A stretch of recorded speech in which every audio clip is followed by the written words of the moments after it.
Allez, du sport automobile à présent avec le rallye d'Antibes qui se disputera du 16 au 18 mai, de vendredi à dimanche donc, et qui comptera encore une fois pour le championnat de France des rallyes asphalte. BFM Nice Côte d'Azur est d'ailleurs partenaire de l'événement. Bonsoir Rémi Tozello. Bonsoir. Vous êtes le président de la Ligue Sud-PACA du sport automobile. Vous allez donc tout nous dire sur ce rallye d'Antibes. C'est un parcours de plus de 650 km. Où est-ce qu'il va nous emmener ? D'abord, tout démarre du port d'Antibes. Voilà. Après, il nous amène dans tout l'arrière-pays grassois et l'arrière-pays niçois. Donc la première étape qui part d'Antibes, qui va sur Gréolière et qui finit sur Pont-des-Moulins et Aiglun. Et après, il y a un spécial de Saint-Antonin. Oui, donc on va assez loin dans le haut pays. L'arrière-pays grassois. Ça, c'est le premier jour. Et le lendemain, on va vers le Turini, l'arrière-pays niçois, avec un spécial mythique comme le col du Turini, qui est bien connu avec le rallye Monte-Carlo. C'est un secteur qui est propice au rallye ?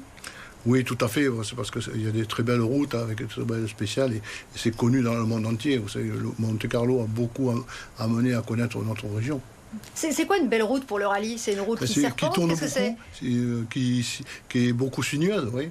Avec des portions rapides aussi, mais très sinueuses. Bon, si on fait partie du public, si on est passionné par les sports automobiles, où est-ce qu'on va pour observer au mieux la course, à votre avis ? Quels sont les bons spots ? Les bons spots, je pense que le samedi, ça sera au carrefour du col de Blaine, en bas du col de Blaine, direction le Mas Aiglun. Ça, c'est mythique et c'est facile à se garer en arrivant par Saint-Thomas. Ouais. Voilà, donc c'est assez facile.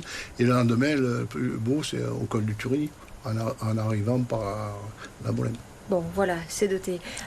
Combien de concurrents sur le départ ? Est-ce que cette année, la compétition sera rude ? Qu'est-ce qu'on peut dire sur le plan sportif ?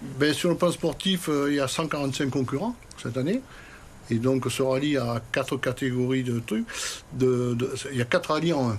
Donc, il y a les véhicules modernes. Il y a véhicules historiques de compétition qui comptent pour le championnat d'Europe. Oui, c'est ça, il y a différentes catégories. Différentes catégories. Et après, il y a les véhicules historiques de régularité. Et comme maintenant, on travaille contre le réchauffement de la planète, les voitures électriques. Voilà. Il y a 4 catégories. Bon. Peut-être un mot de l'histoire du rallye. C'est un rallye qui est déjà ancien. Comme le nom s'indique, c'est le 60e. Oui. Donc, je ne les ai pas tous connus, vous voyez.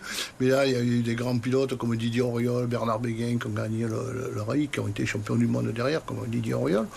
Et il y a eu Sébastien Loeb qui l'a gagné aussi, en 2000.